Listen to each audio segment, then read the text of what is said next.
Hi, it's Penny here, and today I wanted to test myself a little bit on how well I remember books that supposedly I really love. Recently, I did a video where I tier ranked all my 5-star reads since 2012, and I have to admit that I don't know if I remember some of them very well. This is also kind of inspired by a Carrie Can Read video where she talked about whether you can consider yourself a real reader or like, are you really reading things properly if you don't remember them?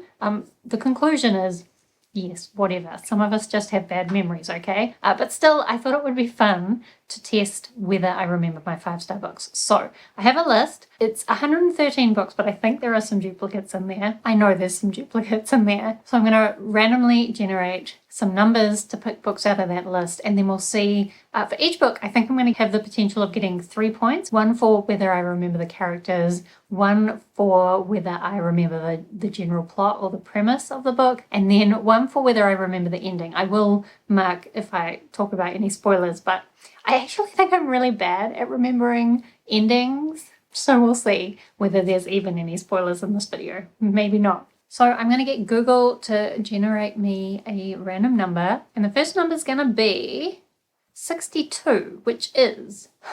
Okay, the first book I've gotten is The Fall of the Argosy, and already we're having a problem because I don't remember if that is the first book or the second book in the series. And initially also I thought this was a duology, but it ended up being a trilogy, I think, although there's certainly more scope for Sebastian de Castell to write more books in the series. Is it cheating to look up whether it's the first book or the second book? It's my game. I'm going to say it's not cheating. Okay, it's the second book.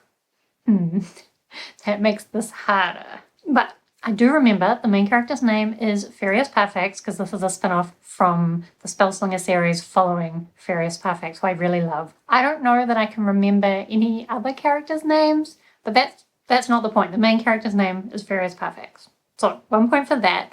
The setup of the second book, I feel like I know the setup of the first book is Furious Parfax is part of kind of this nomadic people that these other people, the Jantep, who are very powerful magicians, are trying to basically wipe out. And then she's just young and trying to survive on her own. And then the third book, she kind of ends up working with some refugees of those people to try and find them a new home. But the middle book,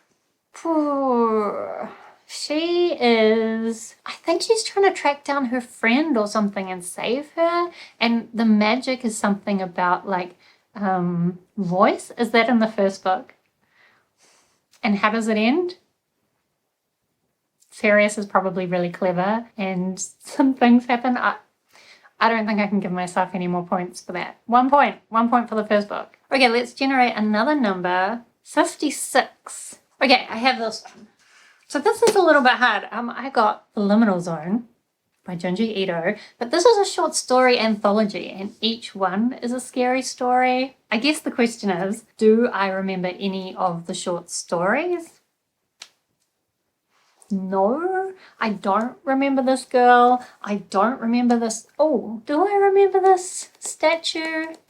I think there's a girl who like can't stop crying and it's meant to be a good thing.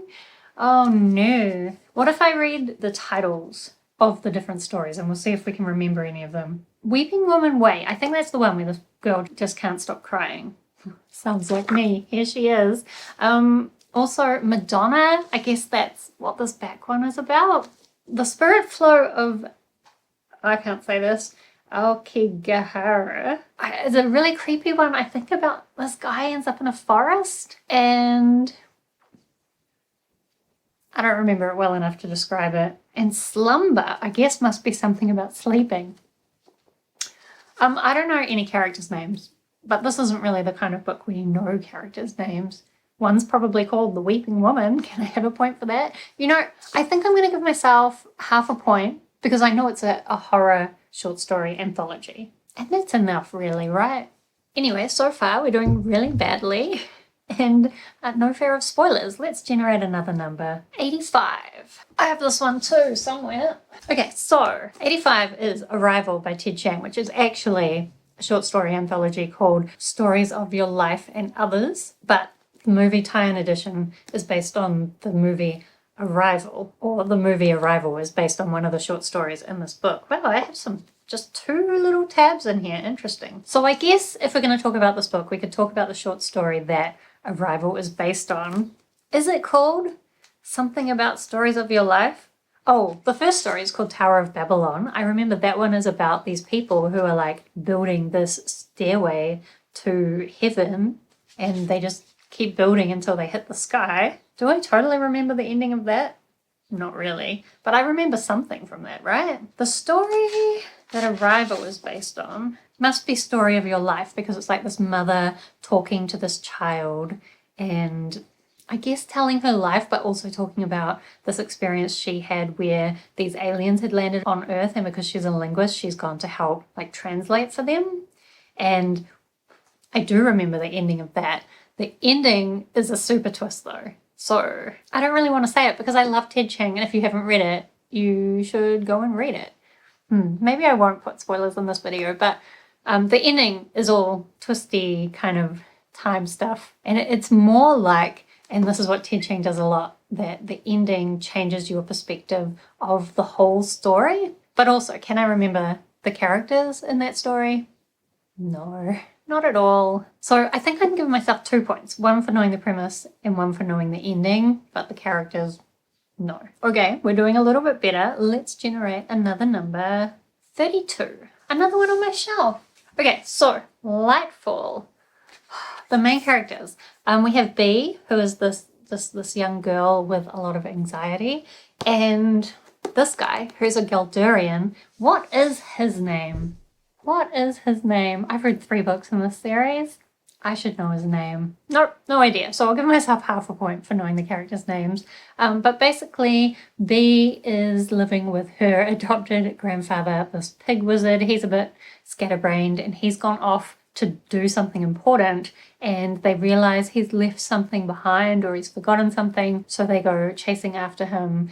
Bee just kind of runs into this guy in the middle of nowhere, and it's always hard when you've read the series to remember what's the ending of this book. Do they find the pig wizard? Do they just discover something about, there's kind of this bigger thing going on in the world where these evil shadow birds stole the sun, and now the whole world is like lit by these artificial lights that the Galdurians made, but then the Galdurians disappeared. It's all very Dark Crystal-esque. I really do enjoy this. I'm going to look up what that guy's name is. Oh, Cadwallader. Cad. Let's say his name is. Nope, have no memory of that. You know, even flicking through the pictures, I don't know what's happening at the end. Other than that, it's very exciting. There's a big kind of fight with a bird, and they're trying to protect the flame of the sun. You know, I can't claim to have remembered that ending. So I'll give myself half a point for the characters and then a point for knowing what the book was about. But once again, no memory of the ending. But we'll try another one. This time we've got 21, Remote Control by Nnedi Okorafor. So this is a book where the first time I read it physically from the library, and I really loved it. It's about a young girl. I have no idea what her name is. Although people call her the Daughter of Death. Can I get half a point for that? Sure.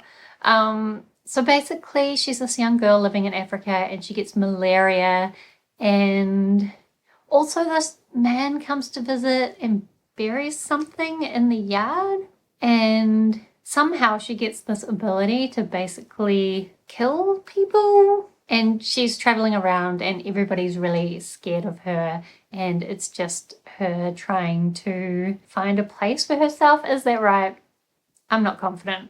Anyway, after I read this one, I actually then had the audiobook come through from the library as well, and I decided to listen to the audiobook because I loved it so much. I thought, let's just listen to the audiobook since I've got it.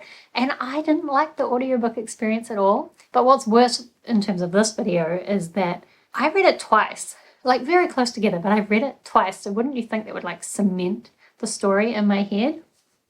No, I guess not. So I think generously I can only give myself half a point for the characters and half a point for the story. How does it end?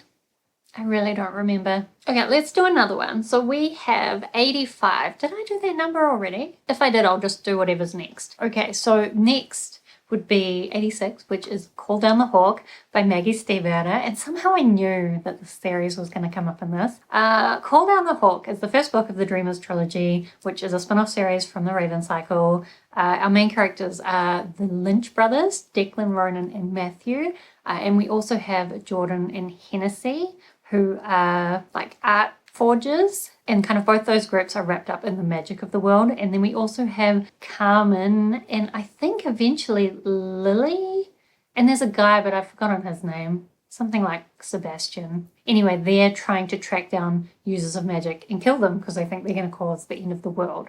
But eventually there's a lot more going on than that. And how does that first book end? This is another series. I read too many series. The first book probably ends with them learning about, definitely spoilers. Let's put spoilers here.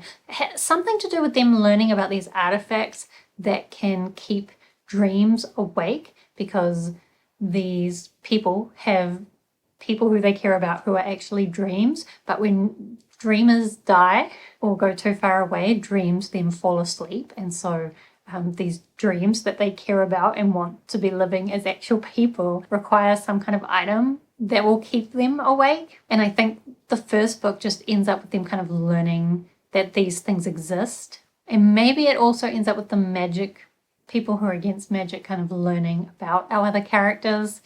Or I really don't know that I'm confident that that's the end. But it's hard because it's the first book, so in a lot of ways it's just set up, I think. I think I'm going to give myself 2.5 points. Like, I got the characters, I know the setup. I'm just not really sure about the ending. But I've got to be at least somewhat right. I could look it up, but I just want to believe that that was somewhat right. 55. Another one on my shelf. Blood Heir. So the main character in this is Aurelia Ryder, who previously was known as Julie in the Kate Daniels series, but she's decided to go by a different name. And she has kind of gone off and learned a bunch about her magic, and now she's coming back to town because, I don't know if you know right from the beginning, but there is a prophecy that her adopted mother is in danger, and she's come back to try and do something about that, but she doesn't want to tell her adopted mother, or she's not supposed to, I think, for the prophecy. And how does the book end? All I know is that I really like the love interest, but I've probably forgotten a lot of the other details. I tell myself I'm not a romance lover, but sometimes it's done in a way that I can really enjoy it. Derek is the name of the love interest. Anyway, I'm going to give myself 1 point for characters, 1 point for setup. I just never know endings. I promise I do read these books. Okay, then we have 107. Okay, so I've gotten the 4th book, I think, in the Cursed Princess Club. What's a little bit funny about this one is that I actually read the webtoon, and then now that is being published as books, and I just marked all the books as read, even though I didn't actually read the books, and I don't actually know how the books align with the actual webtoon. So we're just going to count this as a stand-in for the whole Cursed Princess Club series, because that's a lot easier for me to do. So basically we have the pastel princesses. Do I remember their names? I love them all. The main one is Gwen. So basically the Cursed Princess Club, we have these 3 sisters. The first 2 older ones, whose names I have no memory of, are very classically fairy tale beautiful. They like sing beautiful songs and birds come to them and that kind of thing.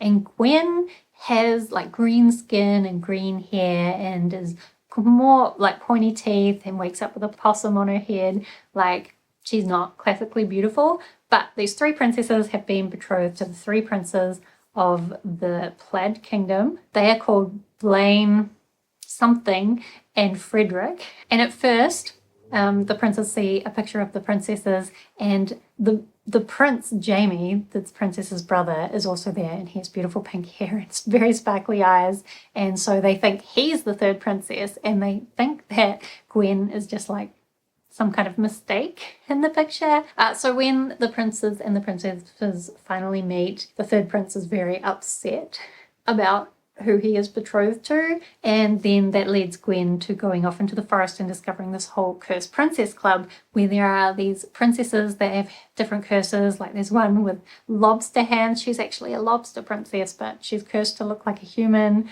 We have one that turns into a giant spider. We have one where her eyes are just giant holes. Like all these princesses who just, their curses weren't ever able to be cured.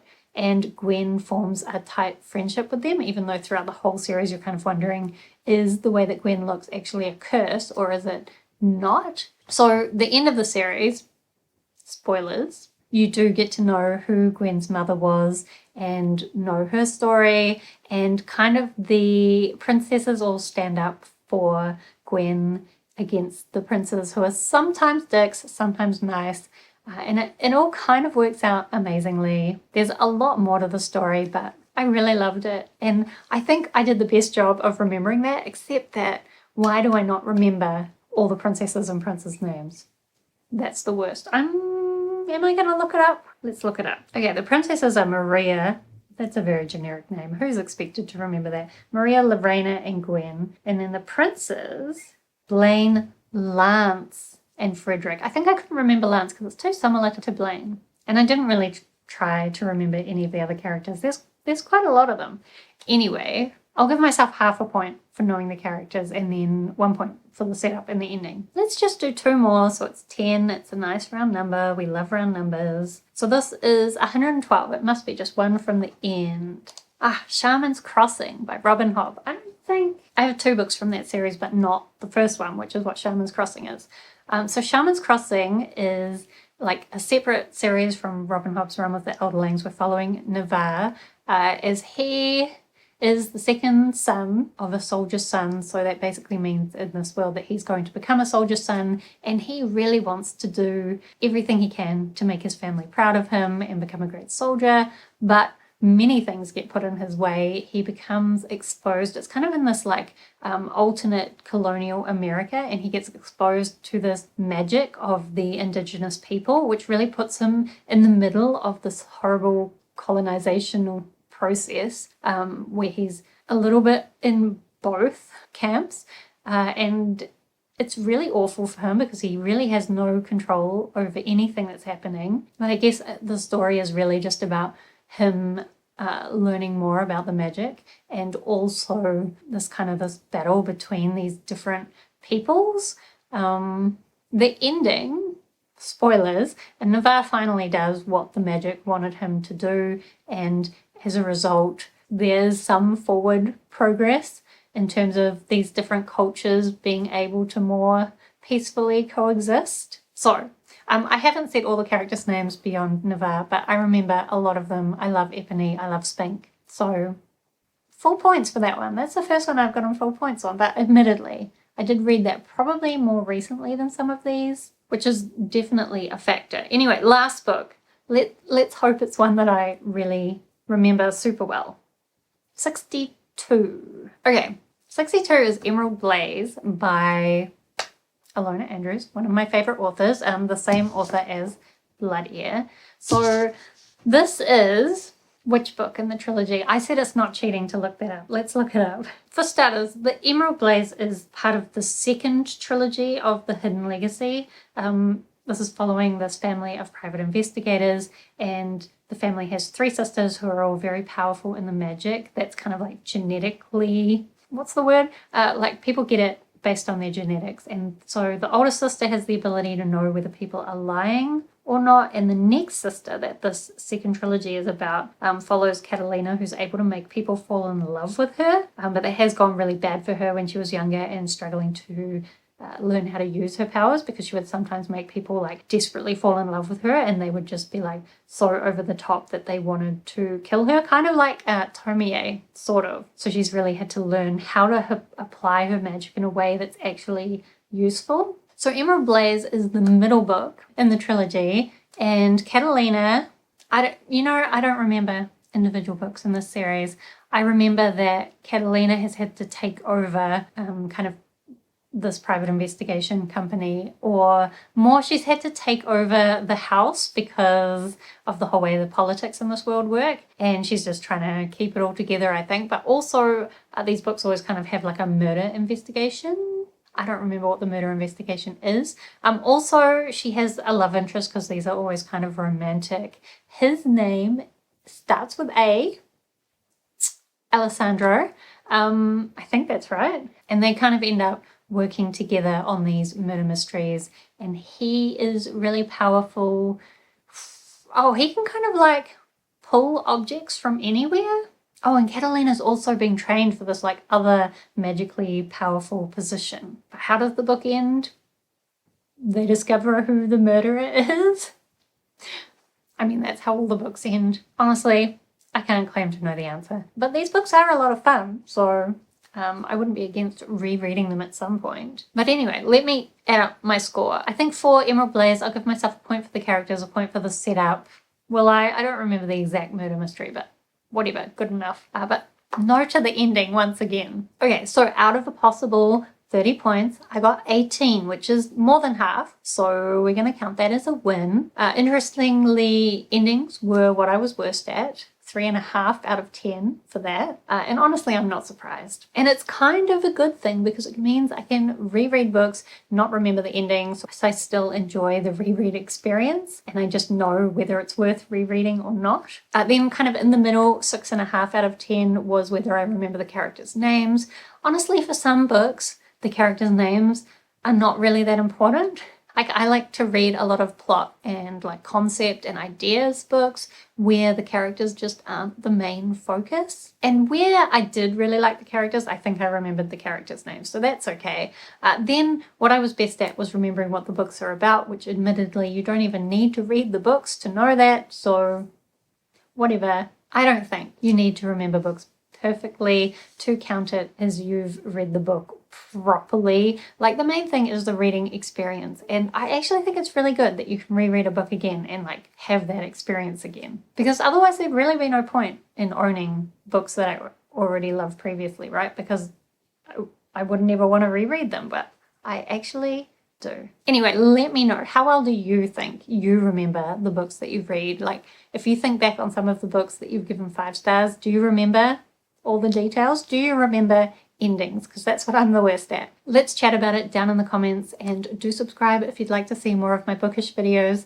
Otherwise, thank you so much for watching. I hope that you are doing well, and I will see you next time.